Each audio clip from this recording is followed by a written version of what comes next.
예, 안녕하세요. 여러분들 반갑습니다. 우선 이제 그래도 증권 시황 살짝 볼게요. 살짝만.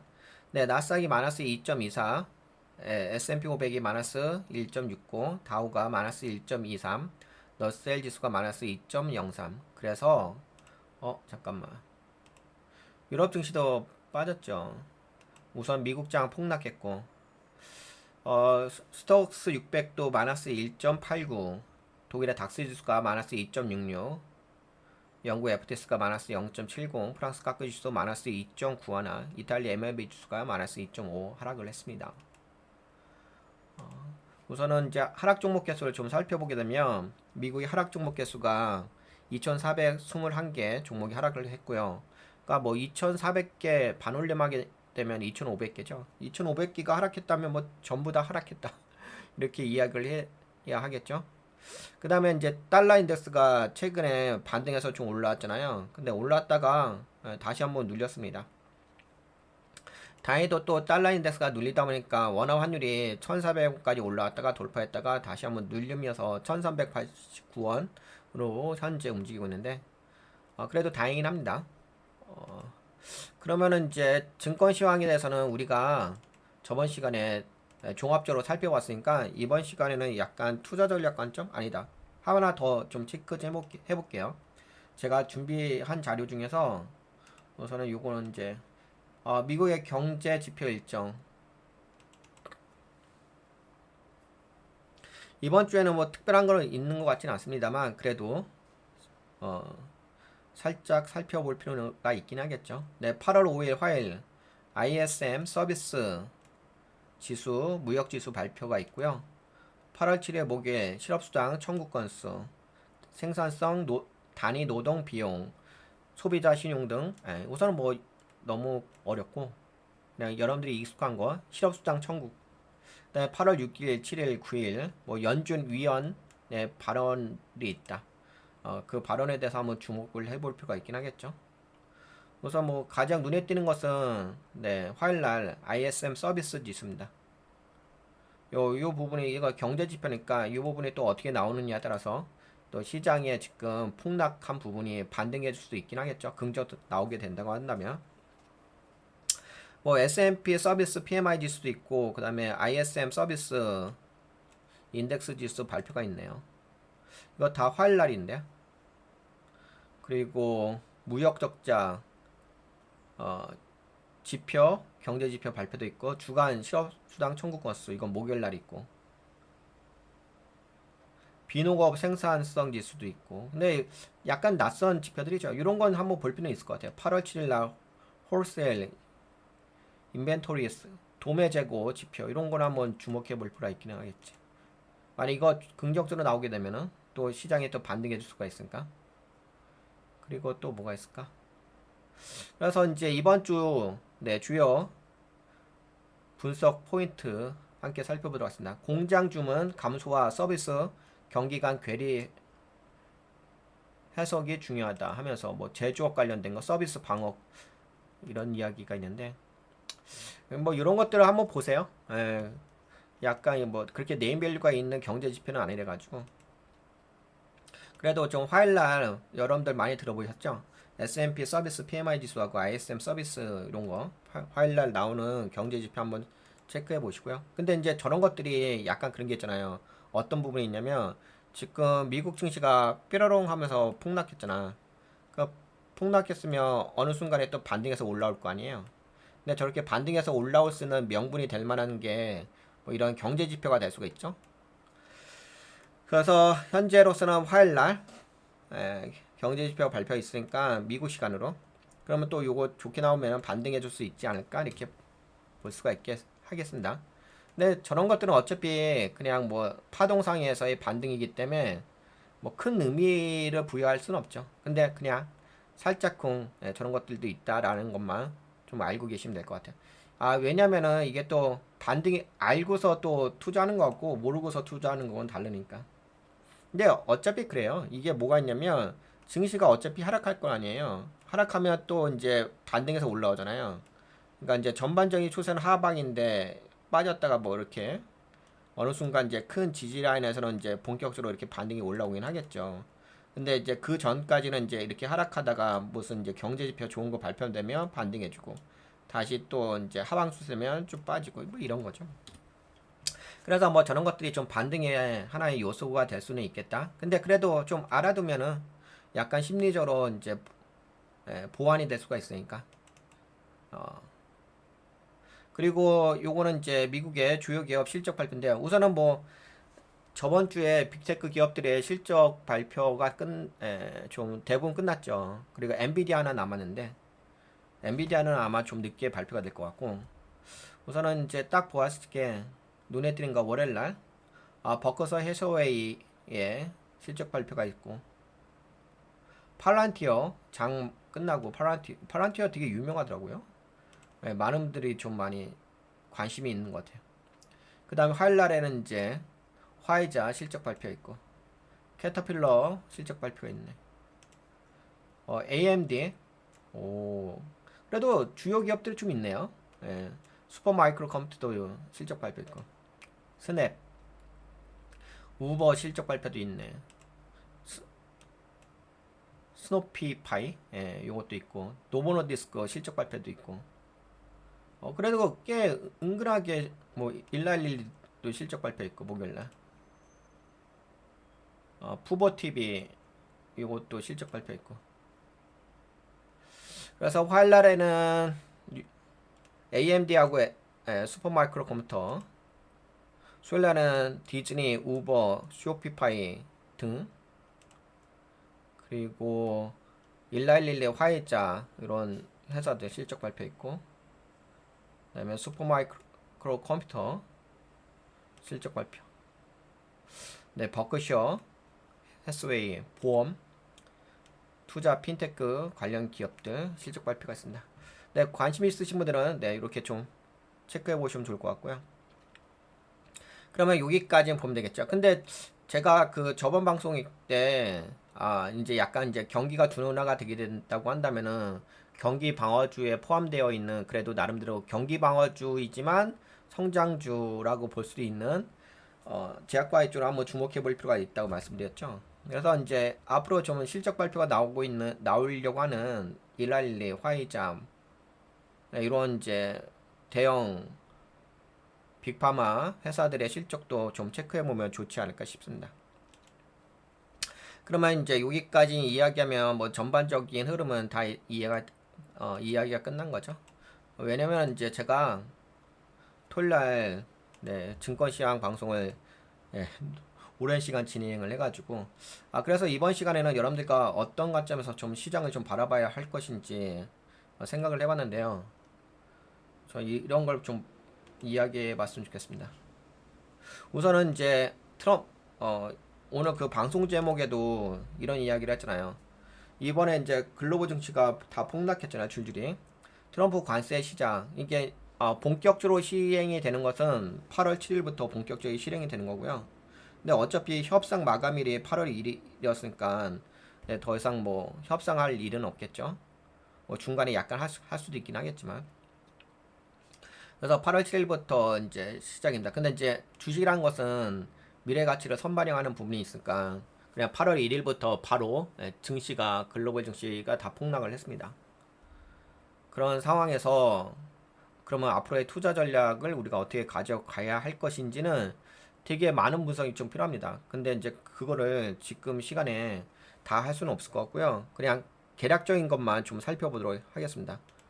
왜 이렇게 좀 하락을 했고 그 다음에 그거에 대한 가치 평가는 우리는 어떻게 해야 할 것인지에 대한 접근 방법 그거에 대해서 한번 점검을 해보는 시간을 갖도록 하겠습니다. 그러면 이 문서를 좀 내리고 저도 이제 이 자료를 여러분들과 함께 보려고 준비해 봤는데요. 한번 같이 읽어보죠. 네, 우선은 이제 관세 충격에 따른 나스닥 붕괴 시나리오 약간 이제 하방 쪽으로 좀 바라보면서 어떻게 움직일 것인지 좀 체크를 해보도록 하겠습니다. 관세 충격에 따른 나스닥 붕괴 시나리오예요. 뭐 이렇게 된다는 건 아니고 우선은 2만 대략 2만 650선이었죠. 그리고 관세 구조가 미국의 주요 교역계 10에서 50% 고율 관세 역관세 형태로 전 세계에 파급. 그래서 시장 거래량 급격히 위험 회피성 매도세가 발생하고 있고요. 다 폭락했으니까. 우선 관세 1차 효과 어떤 일이 발생할 것인가? 수입 물가 장표 이거 말고 이걸로 보면 약간 좀 어려울 것 같고 좀 편한 버전을 봅시다.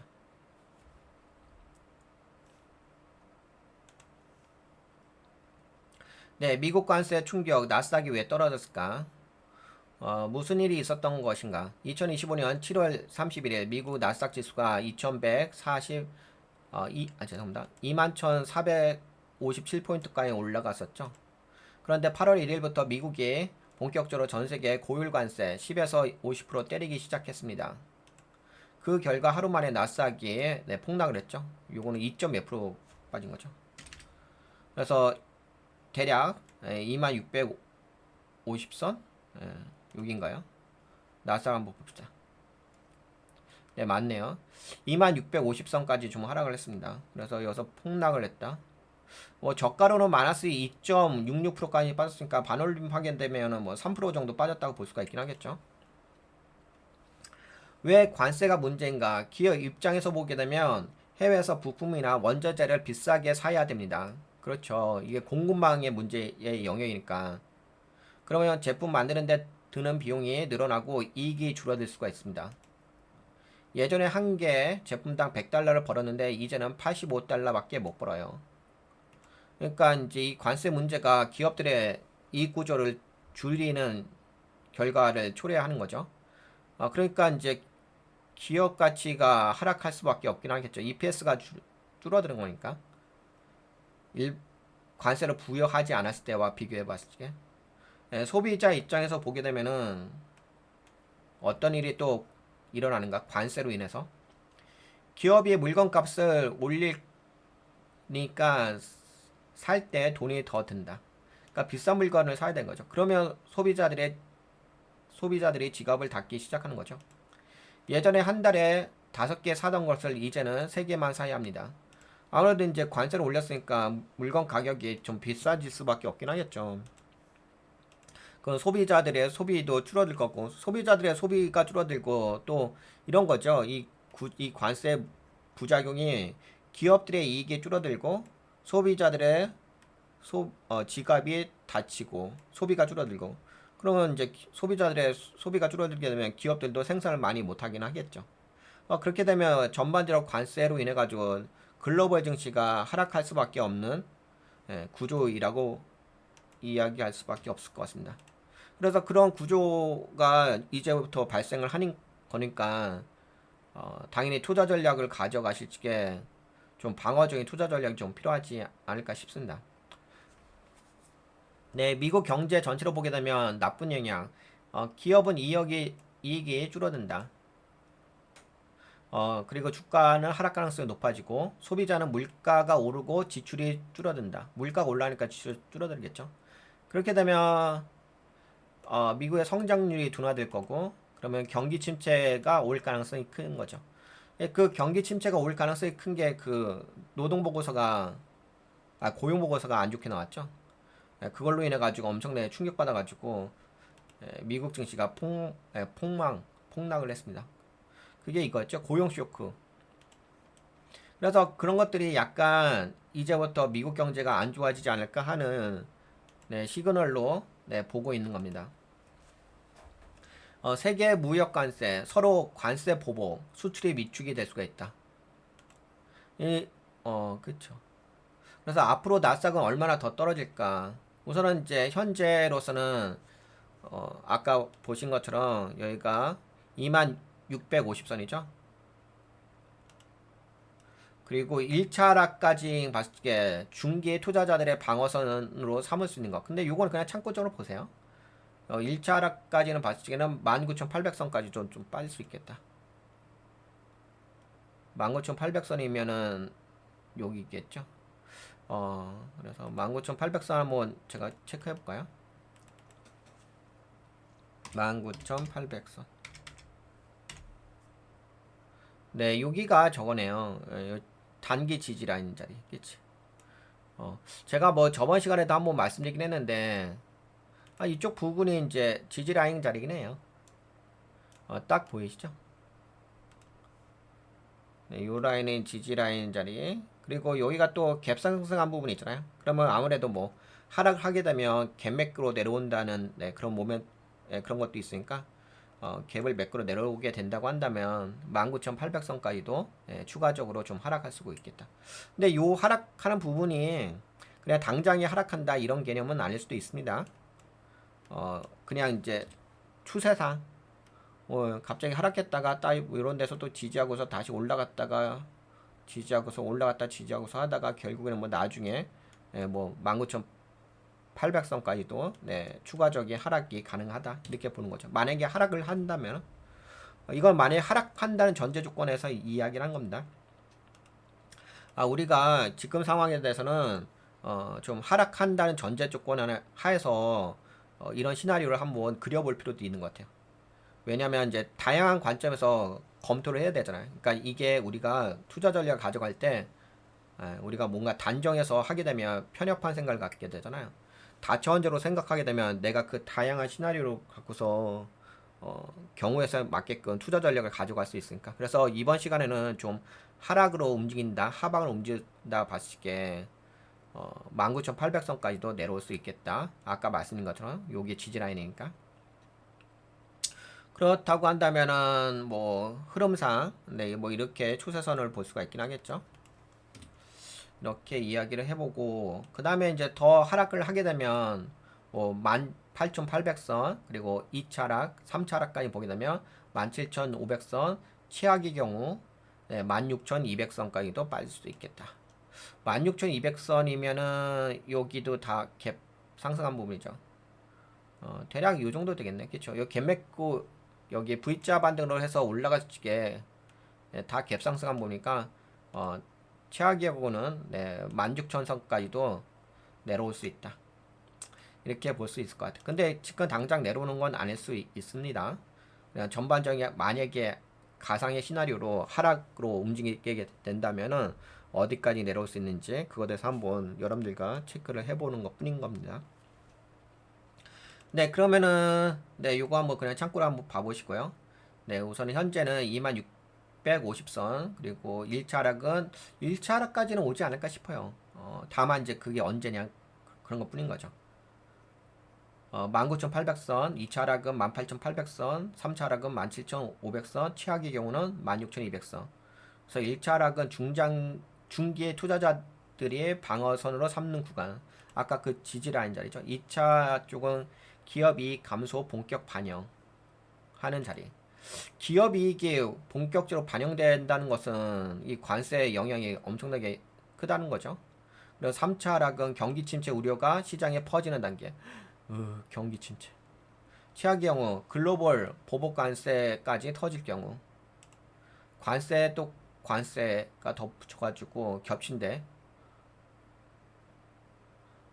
업신격인가요? 네, 그런 일이 좀 발생할 수 있을 것 같습니다. 네, 쉽게 말하면 이런 겁니다. 물건값이 오르고 사는 사람은 줄고 그렇죠. 관세란 게 그런 거죠. 물건값이 오르고 사는 사람 줄고 회사는 돈 못 벌고 주가는 떨어지고 이게 계속되면 미국 경제 전체가 천천히 식어가는 냄비처럼 식어버리는 것입니다. 그게 경기 침체란 거죠. 미국은 소비가 경제 70%를 차지해요. 그런데 물가가 오르면 사람들은 덜 사게 됩니다.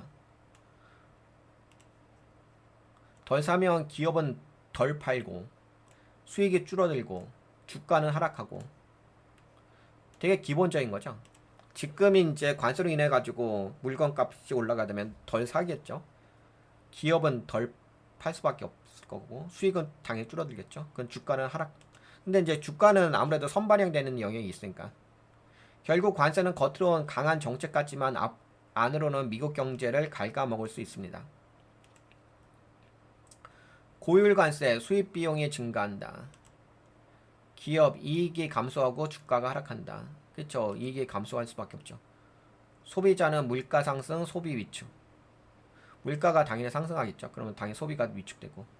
경제는 성장 둔화되고 스태그플레이션 우려가 있을 수 있다. 그것에 대한 어떤 시그널이 고용 쇼크였죠. 그래서 뭐 최대 나스닥이 뭐 25%까지 하락할 수도 있다고 하는데 요거는 그냥 이야기하는 거고. 근데 여튼 간에 이렇게 근데 저는 이 시나리오에서 가장 중요한 것은 뭐냐면 다들 알고는 계시지만 다시 한번 올바르게 인지할 필요가 있을 것 같아요. 그냥 막연하게 생각하는 것보다 이 프로세스를 정확하게 이해하는 게 가장 핵심이지 않을까 싶어요. 덜 살 수밖에 없는 거고 물가가 올라가게 되면 기업은 덜 팔릴 거고 수익은 줄어들 거고 주가는 하락하고 관세는 방패 같지만 부메랑처럼 미국 경제를 대받아칠 수 있습니다. 그렇죠. 뭔가 뭐 요번에 이제 관세 협상하면서 한국이 미국이 일본이 아니 저기 유럽이 미국에게 뭐 몇천 달러씩 뭐 투자 몇천만 달러씩 투자했다 뭐 이런 이야기 하는데 그것이 오히려 미국 경제에 악영향을 줄 수도 있다는 거. 뭐 투자는 좋긴 한데 근데 계속 모니터링 해 봐야 할 것 같긴 한데 뭐 지금 이 관세로 인해서 이렇게 발생할 수 있는 영역은 되게 교과서적인 이야기니까 과연 이 교과서적인 이야기대로 움직일 것인지 아니면 또 미국이 그나마 이번 관세 협상을 통해 가지고 뭔가 투자를 받았기도 하니까 괜찮을 것인지는 더 모니터링을 해 봐야 될 것 같습니다. 근데 아무래도 우리가 투자할 때는 교과서적인 기본 틀은 잡고서 투자 전략을 가져가는 게 맞긴 하겠죠. 우리가 섣부르게 이어서 어떤 결정, 앞으로 어떻게 될 거라고 단정할 필요는 없습니다. 단정하게 되면 이제 본인이 선입견을 갖게 되는 거, 선입견을 갖게 되면 본인 선입견대로 결과가 안 나왔을 때 본인은 이제 스스로에게 당황스럽게 되겠죠. 그러면 이제 본인이 본인을 믿지 못하죠. 그럼 본인이 본인을 믿지 못하게 되면 그냥 스스로 할 수 있는 게 뭐겠어요? 그냥 손절 밖에 더 있겠습니까? 자기가 판단한 첫 번째 시나리오가 틀렸는데 그는 당황스러운 거죠. 그래서 여러분들 지금 시장에서는요, 뭔가를 단정하시면 안 되고, 기본적인 프레임워크를 좀 먼저 기준을 잡으시고, 그 다음에 다양한 시나리오 다차원적으로 생각하셔서, 그 시나리오를 다 고려하시면서 투자 전략을 가져가셔야 됩니다. 어, 지금 시장에서는 이제 선입견을 갖는 거, 뭔가 의도된 생각을 가져가는 거, 그건 되게 매우 위험합니다. 왜냐면 그게 위험한 게 아까 말씀드린 것처럼 본인이 선택해놓고서 그게 틀리면 본인이 본인 자신을 믿지 못해요. 그래서 항상 개인 투자자분들이 손절하는 거 아니겠습니까? 밥 먹듯이. 반복된 패턴에 의해서. 근데 그런 거는 이제 개인 투자자분들이 자기 발목을 자기가 잡는 꼴밖에 안 되는 거죠. 사고력의 한계로 인해서. 안타깝게. 그리고 한국 증시도 함께 살펴볼까요? 굳이 그렇게 하라고 누가 강요하지도 않았거든요. 누가 그렇게 선입견 가지라고 강요하지도 않았는데 본인이 스스로에게 선입견을 갖게 만들어 버리는 거죠. 사고력이 약하니까, 부족하니까. 코스피는 네, 마이너스 3.93%까지 빠졌고, 그리고 이거 그게 있는 것 같아요. 그 제가 좀 말씀드리긴 했는데, 이것도 마찬가지인 것 같아. 이제 오늘 시장 어떻게 될까에 대해서 좀 궁금하시기도 하고 어떤 시나리오가 좀 나올 것인지 함께 이야기해 볼 필요가 있는데요. 여기에 보게 되면은 두 가지가 있어요. 이게 선물 지수가 주간 선물 지수가 있고 야간 선물 지수가 있는데요. 우선은 이제 주간 선물 지수로 보게 되면은 이제 선물 지수가 종가 기준으로 이제 연결되는 지수로 보게 되면은 약간 빠졌어요. 여기 보게 되면 이제 마이너스 0.24% 빠졌잖아요. 약간만 빠졌어요. 약간만. 그런데 이제 야간 선물 지수로 보게 되면은 마이너스 3.24% 빠졌거든요. 근데 요 3.24%가 중요하지 않습니다. 선물이 현물에 영향을 주긴 하는데 그냥 현물처럼 영향을 주는 것은 아니라 그 흐름이라는 것이 영향을 주는 거지 똑같이 영향을 주는 건 아니고 그래도 이제 우리가 미래에 선물을 좀 참고해가지고 현물 지수를 좀 예상 시나리오로 해보는 거죠. 그래서 우리가 이걸 어떻게 생각을 해야 되냐면은 우선은 이제 그래도 주간 선물 지수는 좀 빠졌어요. 그 빠진 건 빠진 거야. 야간 선물 지수도 많이 빠졌고. 그러면 이제 결국은 오늘 장은 장이 시작될 때 약간 하락할 것이냐, 많이 하락할 것이냐, 요 차이인 거거든요. 근데 하락은 하겠죠. 하락은 하겠지만 그래도 야간 선물 지수로 좀 보게 된다고 한다면 주간 선물 지수는 마이너스 0.24% 정도니까 그렇게 많이 빠진 건 아니지. 근데 야간 선물 지수는 마이너스 3.24% 정도 빠졌으니까 요건 많이 빠진 건데, 근데 다시 한번 말씀드리지만 마이너스 0.24%예요, 마이너스 3.24%예요, 이게 중요하지 않아요. 그건 그런 게 핵심이 아니에요. 그게 핵심이 아니라 이게 어떤 식으로 움직일 것인지가 핵심인 거예요. 어떤 시나리오가 만들어질 것인지. 근데 지금 시나리오로 봤을 때는 장이 시작되면 하락 출발할 것 같습니다. 그거는 이제 공통적인, 네, 공통부분에 야간 선물 지수나 주간 선물 지수나 하락 출발한 건 공통적인 건데, 다만 야간 선물 지수에서는 그래도 캔들 자체가 샛비랑 캔들이 만들어졌잖아요.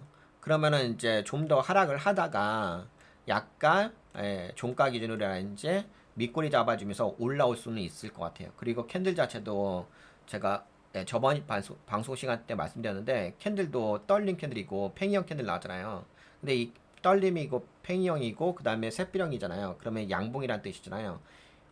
이게 윗꼬리하고 아랫꼬리가 길어서 떨린 캔들의 모양새가 있고 숏바디의 모양새가 있긴 있는데, 그래도 음봉이 아니에요. 양봉이에요. 그러면 매수세가 약간이라도 더 강하다는 뜻이잖아요. 그러면은 네, 종가 기준으로 봤을 때는 말아 올릴 가능성이 있겠다라고 이야기할 수 있겠습니다. 그러니까 장이 시작되고서는 하락 출발할 가능성이 높고 장 막판에는 말아 올릴 가능성이 있겠다. 이렇게 이야기를 해볼 수, 그런 시나리오를 우리가 한번 만들어 볼 수가 있긴 하겠죠. 그러면 이제 요거는 이제 그렇게 보시면 될 것 같고, 그 다음에 이번 시장의 가장 핵심적인 포인트는 뭐 양도세, 그런 건 웃긴 얘기죠. 그 뭐 양도세 뭐 완화 그거 어쨌어요 저째, 그런 거는 지금 시장에 아무런 일도 영향을 주는 일도라고 이야기할 필요까지 없는데, 그렇게 핵심 포인트는 아니고 별 의미 없는 그건 얘기고요. 그건 정치적인 쇼고요. 별 의미 없습니다. 근데 언론에서는 떠들어대죠. 근데 그거는, 네, 그거는 이제 정치하는 애들이 그 갖다다 붙이고 떠들어대는 거, 의미도 없고 논리도 안 맞습니다. 논리도 안 맞고 일도 안 맞, 아무것도 안 맞으니까 그건 우리가 금융 분석하는 입장에서는 떠들어댈 수준 자체도 안 되니까 그건 언급하지 말아요. 그건 우리의 그 사고 범위에 들어갈 영역조차도 아닙니다. 그건 한심한 수준인 거고.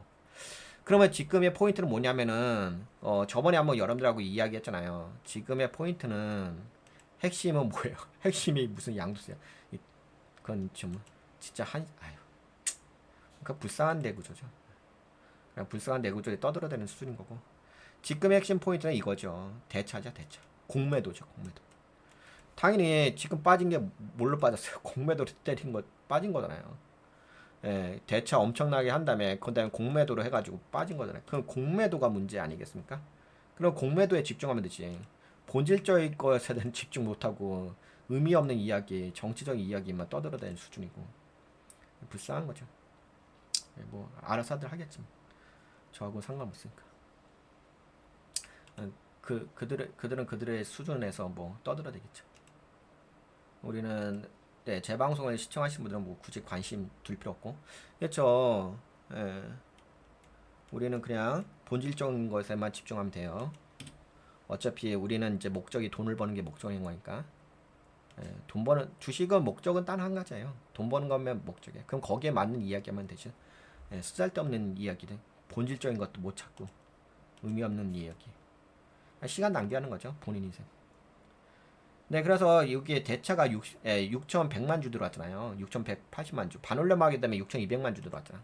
근데 여기서 공매도 때린 게 19,000주, 반올림하기는 2,000주잖아. 그러면 이제 3분의 1 정도 던졌단 말이야. 그치? 그러면 아직까지 남아있는 게 3분의 2 정도 남아있다는 거지. 근데 다만 이제 요걸 언제 쓸 것인지 그 타이밍만 좀 남은 거죠. 그래서 여하튼 간에 공매도 부분은 이제 존재를 합니다. 근데 뭐 저번 시간에 말씀드린 것처럼 이 공매도 주체 세력은 누구죠? 외국인과 기관계죠. 그러니까 이 부분에 대해서 뭔가 개선하고자 싶으면은 여러분들도 뭐 아시긴 하겠지만 우리나라 그 공매도 수준 자체가 그 글로벌 표준화되어 있는 수준은 아니잖아요. 그러면은 그 국회의원 분들이 법률을 만드신 분들이 유럽하고 그 출장 좀 가세요. 유럽에 가가지고 출장 가가지고 그냥 깨알같이 좀 공부 좀 하고 오세요. 미국 가가지고 공부 좀 하세요. 그러면 최소 못해도 미국과 한국 저기 영국에 저 유럽에 맞게끔 한국의 공매도 제도를 정비하세요. 공부 좀 하시고 그것도 못하고 쓰잘데없이 언론에 휘둘리지 말고 지식이 없으니까 공부 좀 하고 하세요. 공부 좀 하고. 예. 한국의 그 공매도 이렇게 좀 엉터리 같이 이런 현상이 발생한 부분에서 이렇게 발생 안 되게끔 할 수 있는 제도적 개선을 먼저 하고 나서 떠들어야 될 거 아니에요. 그런 기본적인 것도 안 하고서 그러니까 너무 안타까운 거지. 아이 몰라. 알아서 다르겠지. 뭐 본인들 내구조 수준에서 투자 판단하는 거고 본인들 내구조 수준에서 내 의사결정하는 거니까. 네, 그래서 지금 상황을 보게 된다고 한다면 이제 6,100만 주, 6,200만 주 있고 아까 말씀드린 것처럼 네, 3분의 1밖에 안 씁니다. 그러니까 앞으로도 더 쓸 수가 있긴 하겠죠. 그리고 뭐 기술적 관점으로 본다고 한다면은 뭐 롱바디 블랙 캔들 나왔으니까 당연히 그 다음 캔들도 좀 안 좋긴 하겠죠. 다만 이제 이 밑꼬리를 잡아주냐 안 잡아주냐 뭐 그런 부분이 있는 것 같아요. 그래서 지금은 그냥 다른 건 없는 것 같아요. 다른 거 없고 현재로서는 앞으로 시나리오가 어떤 식으로 움직일 것인지에 대해서 한 번쯤 우리가 예상을 해보면 좋아요. 여기서 중요한 포인트는 우리가 이 시나리오를 이야기할 적에 그 시나리오를 맞추는 게 중요한 게 아니에요. 앞으로 어떻게 움직일 것인지에 대해서 한 번쯤 내가 시뮬레이션 돌려갖고서 마음에 준비를 하는 게 중요해요. 왜냐하면 개인 투자자분들이 항상 문제가 발생하는 그거잖아요.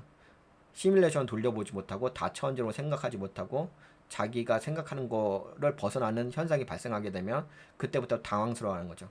그럼 그때부터 뭐 결국에는 알아서 뭐 손절하시는 게 뭐 취미잖아요.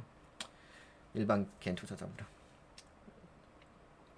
네, 여하튼간에 그런 부분이 있으니까 그런 부분을 좀 고려하시면 될 것 같고 그 다음에 이것도 똑같이 한번 좀 살펴볼까요? 한국도 한번 이야기해 보도록 하겠습니다.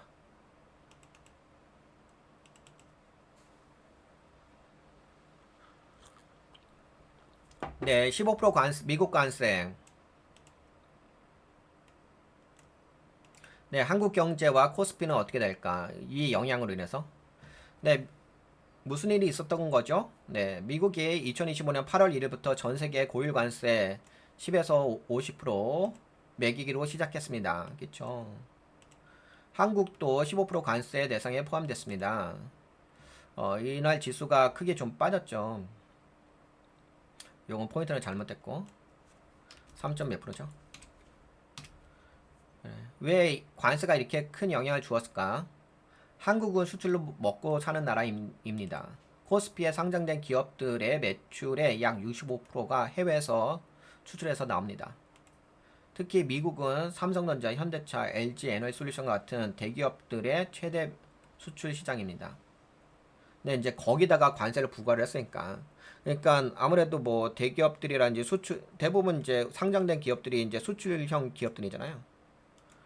수출형 기업들이니까 15% 정도 관세 부과를 했으니까 당연히 이익이 줄어들 수밖에 없겠죠. 꼭 반드시 15% 줄어드는 건 아니기는 하겠지만 그래도 이전보다는 이익이 줄어들잖아요. 순이익이라든지 영업이익이라든지 이런 부분이 줄어드는 거니까. 뭐 매출은 안 줄어들 수 있는데 매출도 줄어들 수가 있죠. 아까 이야기한 것처럼 뭐 미국 국민들이 돈이 없어가지고 더 이상 사줄 수 있는 여력이 안 된다고 한다면 인플레이션 가격이 올라가 물가 가격이 올라간다고 한다면 네, 미국으로 수출할 때 15%더 비싼 통행세, 관세를 내야 합니다. 제품이 비싸지니 미국 소비자들이 덜 사게 되죠. 똑같은 현상이죠. 결국 기업의 순이익, 벌어들이는 돈이 줄어듭니다. 예전에는 제품 한 개 팔아서 100만원 벌었는데 지금은 85만원 남는 구조입니다. 그러니까 이제 이익이 줄어들 수밖에 없긴 하겠죠. 근데 그걸로 인해 가지고 지금 한국 시장의 가치라든지 이게 뭐 한국 시장만 그런 건 아니고 글로벌 시장의 가치가 하락할 수밖에 없죠. 그 이제 다만 이제 그동안 이제 관세를 부과받지 10% 정도 했죠. 그러니까 이게 냉정하게 보게 되면 10% 부과받고 있다가 뭐 영국은 그냥 10% 그대로인 거고 그래도 10% 관세이긴 하죠. 그리고 15%된 거잖아. 그래도 약간 5%라도 더 증가한 거잖아요. 그러면 이제 5% 정도 증가한 걸로 인해 가지고 그 미래 가치가 손상될 수가 있는 부분이 있잖아요. 그러면 이제 주가가 하락할 수밖에 없긴 하겠죠. 예, 그런 영역이라고 보시면 될 것 같아요. 네, 기업 가치가 근데 이게 10%, 11, 15% 근데 또 다른 나라도 있고 그러면은 그래도 어느 정도 빠질 가능성이 있어요. 지금 가치보다는 더 회사들의 수익 가치가 떨어질 수밖에 없으니까. 그러면 뭐 지금 조정을 주는 것은 당연하다고 좀 봐야 되긴 하겠죠. 그냥 경제적 펀더멘탈 관점으로 본다면. 그러면 뭐 이것은 미국의 관세로 인해 가지고 글로벌의 어떤 경제의 구조 자체, 공급망 구조 자체에 대한 그 부분이 정렬이 필요한 거죠. 다시 새롭게. 그러면 그게 어디까지 정렬이 될 것인지에 대한 그러니까 새로운 기준선이 마련될 것에 대한 부분이 이 주가가 좀 하락하는 부분에 연결되어 있을 겁니다. 그러면 이 정도까지 내려가게 되면은 이제는 뭐 관세 부과한 부분을 충분하게 주가에 반영을 했다라고 생각할 타이밍이 올 거거든요. 그럼 그 타이밍 오게 되면은 주가는 이렇게 올라갔다가 이렇게 만약에 하반으로 빠진다면 어느 순간 이제 지지를 하겠죠. 그러면 여기가 이제는 현재 관세 부과한 것에 맞는 적절한 밸류에이션의 가치다라고 한다면 멈추게 될 겁니다. 하지만 지금은 관세를 부과를 했으니까 당연히 밸류에이션 가치가 떨어질 수밖에 없긴 하겠죠. 그러면 이건 당연하다고 봐야 되겠죠. 그러니까 이걸 좀 기다려봐야 돼. 근데 그러면 정확하게 그 밸류에이션 가치가 어딘가요? 뭐 예를 들어서 뭐 2,900선인가요? 2,800선. 이거는 우리가 미리 예상해서 정할 수 있는 영역은 아니고요. 시장에 의해서 매수자와 매도자의 그 시장에 의해서 서로 이제 교감이 되는 공감이 되는 그 포지션이 나올 겁니다. 그럼 그때가 이제 요 정도가 적당한 밸류에이션이야. 그러면 이제 그때부터 이제 세력들이 물량을 모아가긴 하겠죠. 근데 핵심은 이제 그거는 나중에 우리가 결과값으로 보고서 인지를 하는 거고 지금 자체로서는 이 주가가 하락하는 원인이 어디에서 출발하는지만 이해하고 계시면 되는 거죠. 결국에는 기업들의 이익 가치가 떨어졌기 때문에 주가는 조정을 받을 수밖에 없다. 그러면 이제 우리는 이제 딱 두 가지를 생각하면 돼요. 뭘 생각하시면 되냐면은 여기서 하락했던 이유에 대한 결정적인 트리거만 먼저 생각하세요. 이게 원인이 무엇인지. 그럼 그 원인에 대한 결과가 나올 거 아니에요. 요 결과는 지금 나오는 건 아니잖아요. 그럼 결과가 나올 때까지 기다리면 되는 거죠. 그럼 결과는 어차피 모니터링 하다 보면은 알게 돼요. 이걸 뭐 지금부터 예, 고정할 필요 없고. 그러면 결국에는 지금은 이제 하방이라든지 약세 구간이라고 우리는 인지하는 게 맞긴 하겠죠. 우선 캔들 자체도 롱바디 블랙 캔들 나왔으니까. 그럼 됐죠. 그러면 여러분들이 마음의 준비 자세가 되어 있는 거잖아. 그건 더 이상 당황할 필요 없는 거죠. 내가 당황하고 불안해하는 것은 현재 이 원인이 무엇이고 앞으로 어떻게 될지 몰랐을 적에 무섭고 두려워하는 거잖아요. 근데 원인도 알았고 앞으로 어떻게 될 것인 줄 알았잖아. 그럼 여러분들이 두려워하고 걱정스러울 게 뭐가 있겠어요. 우리가 그런 것도 있잖아요. 귀신을 두려워하는 이유가 귀신이 어디서 출몰할지 모르겠고 그 원인도 모르고 결과가 어떻게 될지도 모르고 하니까 그것 때문에 스스로가 갖는 공포 아니겠습니까? 근데 지금은 이제 원인을 알게 됐으니까 그럼 스스로 공포를 가질 필요가 없긴 하겠죠. 그래서 스스로 공포를 갖는다는 얘기가 쓰잘데없는 심리 구조인 거죠. 네, 그래서 요걸 보게 되면은 하루 만에 어디까지 빠졌을까요? 네, 3,119선까지 하락을 했습니다. 이미 하루 만에 여기까지 빠졌고. 그러면 1차 경계선이 어디까지 볼 수 있느냐? 투자자들이 이 정도면 버텨보자 하는 구간이 3,020선 한번 체크해 볼까요? 오, 그쵸. 3,020선일 수가 있을 것 같긴 하네. 왜냐면은 이게 보게 되면은 여기가 이제 갭 상승한 부분이잖아요. 그러면 이제 뭐 이거 그냥 기술적 관점으로도 다 공감이 되시죠? 네, 요 갭 상승한 부분이니까 갭을 매끌어 줄 수 있는 요 부분이 약 3020선 정도거든요. 그러면 3020선 정도까지 염두에 두실 필요가 있긴 하겠죠. 네, 여기까지. 근데 요 3020선은 표시해 드린 것은 당장에 지금 빠진다 이런 개념은 아니다. 그냥 지금의 이 추세로 하락을 하게 되면은 어디까지는 기본적으로 뭐 반등을 또 줄 수가 있긴 하겠죠. 왜냐하면 또 여기가 보시다시피 캔들이 옹기종기 모여 있는 곳이잖아요.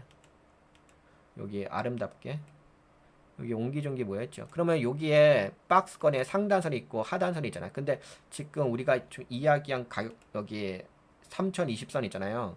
요 3020선은 제가 여기 다시 한번 표시해 보게 되면 박스권의 아래 부분이죠. 그리고 박스권 윗부분 어디예요? 여기죠. 그러면 현재 어디까지 빠졌어요?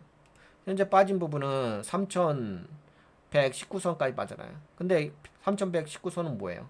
여기는 그냥 박스권 위에요. 그렇죠. 그러면 약간 여서 더 빠진다고 본다고 한다면 뭐 3063선까지 여기까지 더 빠질 수가 있긴 하겠죠. 3063선까지. 그렇죠. 왜냐면 여기도 또 갭상승에서 올라간 부분이 있을까? 캔들과 캔들 사이에 바디 갭에 의해서 올라간 부분이 있으니까 그러면 이제 만약에 좀 더 빠지게 되면 뭐 3060선까지도 좀 내려올 수도 있겠다라고 볼 수가 있겠죠. 근데 이제 이게 내려온다 하더라도 그 내려오는 게 핵심은 아니죠. 이거는 그냥 흐름상의 움직임인 거고 또 내려왔다가 또 반등 때려서 올라갈 수 있죠.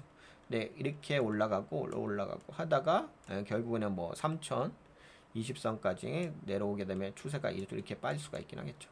결국에는 뭐 지금은 하방을 줄 때 빠졌다가 올라갔다 빠졌다 올라갔다 했을 때 어디까지 1차 지지선이 될 수 있느냐라고 봤을 때는 네, 3020선 정도까지 좀 보고 있습니다. 네, 그냥 참고적으로 알고 계십니다. 이거는 그냥 시나리오예요. 이렇게 움직일 수 있다. 근데 왜 시나리오를 우리가 왜 살펴보나요? 중요하죠. 주식은 정답을 맞추는 게임이 아니라 사람이 하는 거예요. 여러분들이 돈 벌고 싶으면 인간답게 주식하시면 돼요. 만화같이 주식하는 게 아니라 현실적으로 주식하는 거예요. 현실을 직시하고서 주식을 하는 겁니다. 만화같이 주식을 하게 되면 현실을 직시 못하는 거죠. 그러니까 현실은 무엇일까요? 현실은 사람이에요. 사람이 현실이에요. 근데 사람의 현실이 뭐가 현실인데요? 사람의 감정이요. 지금 이렇게 말도 안 되는 뭐 양도세 때문에 빠졌다. 그런 이상한 소리 하는 거 있잖아요.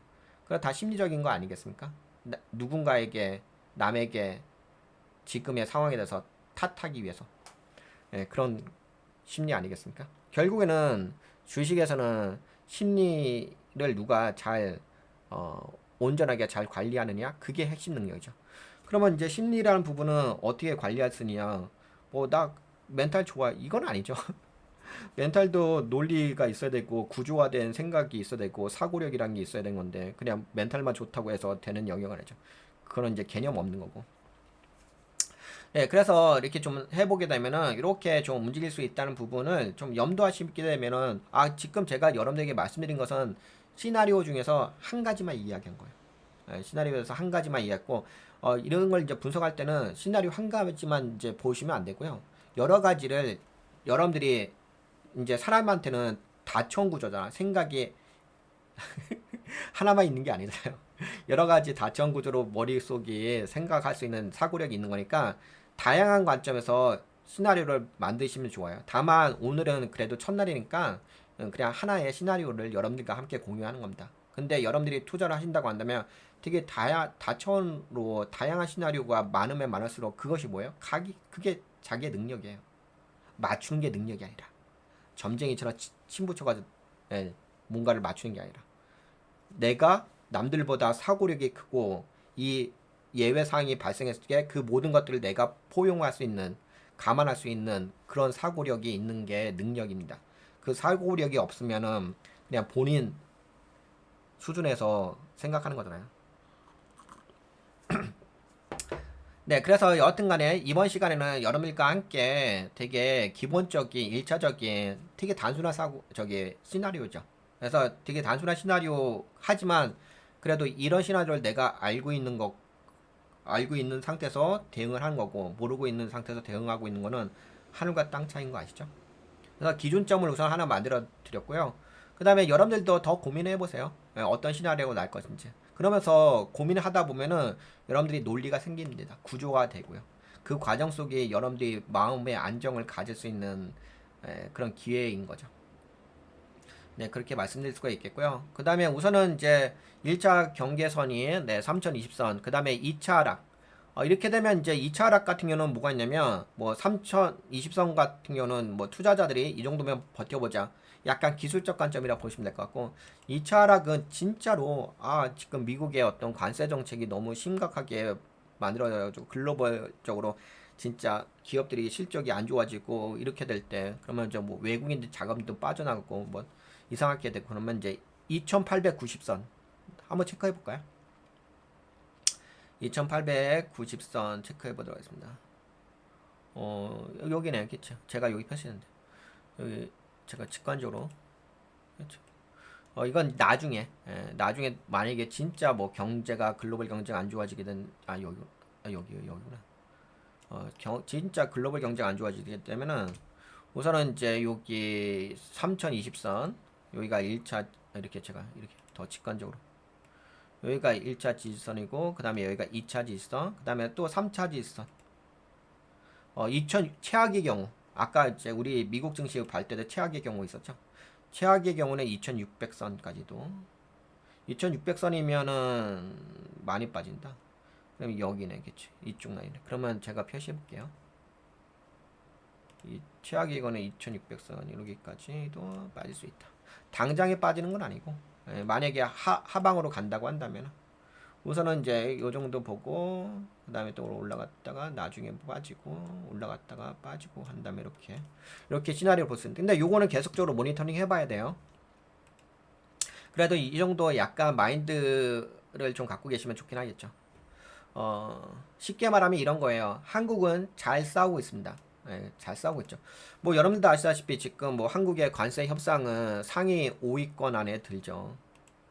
관세율도 낮은 편이고 기술력도 있죠. 제가 한국의 기술력을 얕잡아 보면 안 되죠. 제가 중소기업 스피어라는 회사 미국의 스페이스X하고 1조의 빅딜이 있었다. 계약이 있었다. 저런 회사도 있으니까 저런 회사들도 좀 잘 찾아보실 필요는 있을 것 같고 한국은 잘 싸우고 있어요. 관세율도 낮은 편이고 기술력도 있어요. 하지만 수출 의존도가 높아서 그러니까 수출 의존도가 기존에 대부분 다 높죠. 근데 안 그런 기업들도 있습니다. 안 그런 기업들도 있으니까 그런 건 좀 잘 구분을 하실 필요 있고 미국에서 문을 닫으면 바로 한파가 닥치는 구조입니다. 그래서 이걸로 인해 가지고 수출에 15% 관세 그러면 당연히 이익이 줄어들겠죠. 환율 영향 원화 약세는 숨통 틔워주지만 한계가 있다. 환율도 앞으로 좀 잘 보실 필요 있어요. 외국인 투자자들이 빠져나갈 수도 있다. 근데 지금 외국인들의 투자가 빠져나갈 수도 있죠. 근데 뭐 제가 보기에는 그렇게까지 많이 빠져나갈 것 같지는 않은데 그래도 지금은 외국인들이 공매도 때리고 있는 거니까 그거는 현실이니까 공매도 때리는 것은 현실이에요. 근데 이게 그런 것도 있어요. 한편은 어떤 부분이 있냐면 공매도라는 영역이 만약에 잘 생각해 보세요. 뭐 여러분들도 아시다시피 지금 이렇게 됐잖아요. 최근에 여기까지 올린 그 주체 세력이 누구죠? 외국인이잖아. 한번 봐봐요. 보시게 되면은 수급 자체가 다 거의 다 외국인의 물량이 들어왔죠. 근데 외국인의 물량이 요번에 공매도 때린 건 맞아요. 대차해가지고 공매도 때린 건 맞는데 이게 만약에 진짜 한국 시장이 안 좋았다고 한다면 굳이 공매도 때릴 필요가 있을까요? 여러분들 한번 생각 좀 해보세요. 어차피 물량을 샀는데 물량 샀잖아. 공매도 때릴 필요가 있냐고요. 만약에 이제 이 외국인들이 여기서 샀다고 한다면 공매도 때릴 필요가 있죠. 근데 밑에서부터 올렸잖아. 공매도 때릴 필요가 있나요? 그냥 본인들 물량 던져버리면 되는 거 아니겠어요? 진짜 한국 시장이 너무 안 좋아. 그러면 물량 던져버리면 되지. 굳이 공매도 때리면서 물량을 던질 필요가 뭐가 있겠냐고요. 왜 물량을 남겨놓겠어요? 그렇죠. 그런 부분도 한번 생각을 해보세요. 그러면 이게 무작정 희망적인 거냐? 그런 건 아닌데, 무작정 희망적인 건 아닌데, 그래도 공매도 때리는 부분에 영향에 대해서 좀 생각해 보라는 거죠. 진짜 한국 시장이 안 좋았다고 한다면은 공매도보다는 자기 물량 던져버리지. 안 그러겠어요?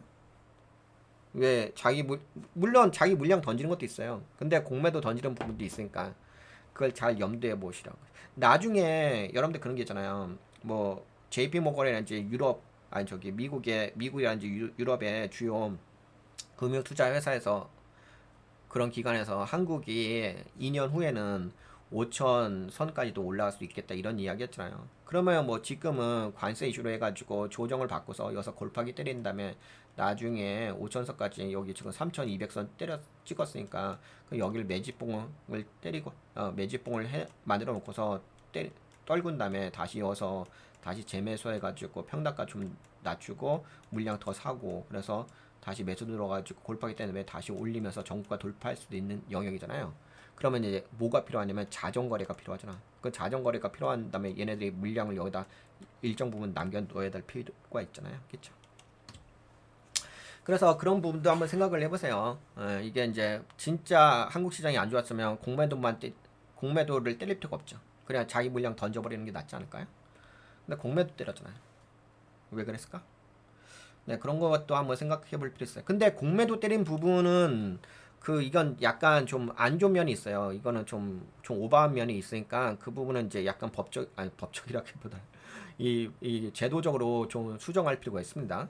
그러니까 계속 제가 말씀드리지만 한국의 공매도 제도 자체가 글로벌 표준화된 부분이 아니잖아요. 아직까지 많이 부족한 부분이잖아요. 그러면 공부하시라고. 유럽 가서 공부하시고 미국 가서 공부하시라고. 그러면 선진 제도에 맞추시라고요.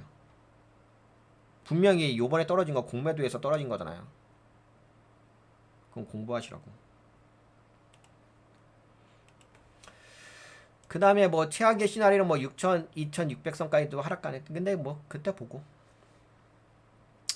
겉으로 보기에는 그래도 잘 버티는 것처럼 보이지만 기업 이익이 그러니까 여기서 핵심은 그거죠. 기업의 이익이 줄어들 수 있다는 거. 그리고 이건 현실적인 부분이니까. 그리고 그걸로 인해서 하락하는 요인이 될 수 있는 거니까. 관세는 생각보다 깊고 천천히 경계를 괴롭히는 독소가 될 수 있다. 15% 관세는 한국 기업에게 쇠사슬을 찬 이렇게 말이고 15% 관세는 한국 기업에게 쇠사슬을 찬 채 마라톤을 뛰라는 것과 같습니다. 아직도 달리고 있지만 결국 체력이 떨어지면 멈출 수밖에 없습니다.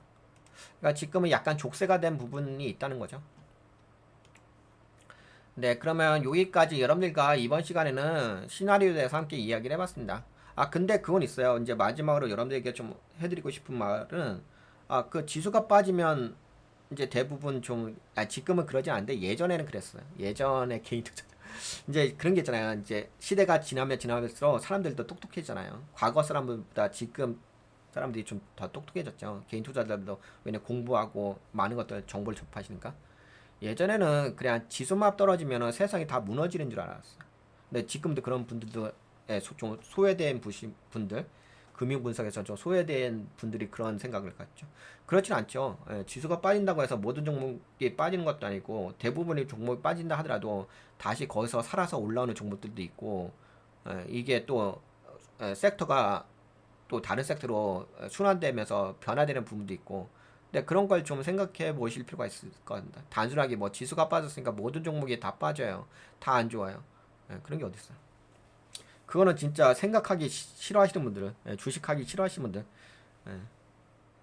그냥 자기 마음만 중요하다 생각하시는 분들 분석하기 진짜 짜증나고 싫어하는 하시는 분들 그런 분들이 그냥 그렇게 생각 없이 이야기하는 거고 지수 빠진다고 해가지고 모든 종목이 다 빠지는 것도 아니고 다만 그런 건 있긴 하겠죠. 분위기란 건 있어요. 분위기가 있는데 그 분위기는 약간 전략적으로 고려해 볼 필요가 있는데 그 분위기를 그냥 단순하게 분위기라고만 생각하시면 안 돼요.